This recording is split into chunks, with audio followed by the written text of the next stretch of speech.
All right, today we're jumping into the incredible 125-year saga of Esporte Clube Vitória, one of Brazil's football giants. Get ready, because this is a journey that starts in a very unexpected place and ends with a huge national victory. So you gotta wonder, right? How on earth does a club that was founded to play cricket become an absolute lion on the football pitch? Well, let's get into this wild origin story. It starts with a completely different kind of bat and ball. Okay, let's head back in time. We're in Salvador, Bahia. It's a rainy night in May of 1899. You've got this group of 19 young guys led by the Valente brothers who've just come back from studying in England. And they've got this idea that's about to change everything. So what do? They create the Club de Cricket Victoria. Now, you have to understand, cricket was the high society sport back then, the one their parents would approve of. But their real love, the game they were all secretly dying to play, was this new sport called football. And check this out. This is an actual invitation for a football match from those early days. It's such a cool piece of history, and it shows you just how quickly their true passion came out. The cricket club, yeah, that was just the foot in the door. And man, things moved fast. By 1901, they'd already changed the name to Esporte Clube Vitória. Just 1 year later, boom, football's officially in. And by 1905, they weren't just playing anymore, they were leading the charge, helping create the Bahian Football League. They were totally all in. So you'd think they were on top of the world, right? They even won a couple of early state titles in 1908 and 1909. But a really, really long and difficult period was just around the corner. 43 years. Just let that sink in. For over 4 decades, from 1910 all the way to 1952, Vitória did not win a single state championship. Imagine that. A whole generation of fans never got to see their team lift that trophy. So what happened? And here's the thing. It wasn't because they lacked talent. While all their rivals were starting to pay players and go pro, Vitória held on tight to its amateur roots. Their players were often just university students, playing for the love of the game. It was a noble idea, for sure, but it left them way behind competitively. So, by the early 1950s, something had to give. The pressure was on.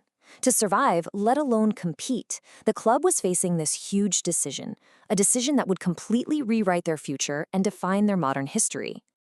And that moment came in 1953. The club president, a man named Luis Martins Catharino Gordillo, made the call. Vitória was going pro. They were going to invest in football, pay their players, and finally compete on a level playing field. And the impact? It was like flipping a switch. Absolutely revolutionary. I mean, talk about immediate results. In their very first professional season, they win the 1953 state championship, breaking that 43-year curse. They were the first champions in the brand new Fonte Nova Stadium. Then they did it again in 55 and again in 57. The Lion was wide awake. But, Vitória's legacy is so much more than just the trophies they've won. A huge part of their identity is this unbelievable ability to produce world-class football talent. Their youth academy really became the jewel in their crown. Get this. Between 1995 and 2000 alone, their youth teams won 21 international tournaments. 21. This wasn't just a local thing. The whole world knew they were a talent factory. And the names that came out of that academy? Oh man, they're legends. Dida, a World Cup winning goalkeeper, Bebeto, another World Cup winner, Vampeta, Júnior, Petkovic, the list just goes on and on. This factory of stars became a massive source of pride for the club. Now, the modern era, well, it's been nothing short of a roller coaster. It's a story of incredible highs, reaching the very top of Brazilian football, followed by some absolutely gut-wrenching lows. Just look at this. On one side, you've got pure glory, finishing as runner-up in the top flight in '93, making it to the Copa do Brasil final in 2010, winning 4 state titles in a row. And on the other side, complete heartbreak, a shocking relegation, even dropping down to the 3rd division and facing some serious financial trouble. That 2004 season pretty much sums up the club's crazy journey. They started the year signing World Cup winners like Adilson and Vampeta, and they were even leading the league at one point. Everybody thought this was going to be their year, and it ended in a disastrous relegation. Just unbelievable. But through it all, Vitória proved it was more than just a football club. They also carved out this unique reputation as a pioneer in social innovation. In 2012, they launched this brilliant campaign called My Blood is Red and Black. They literally removed the red stripes from their iconic jersey. The stripes only came back one by one as blood donation targets were met. And the results? A mind-blowing 51% increase in donations across the state. That's a club using its power for some real good.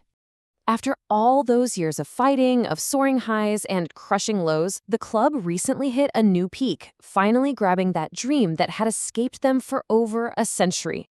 The year was 2023.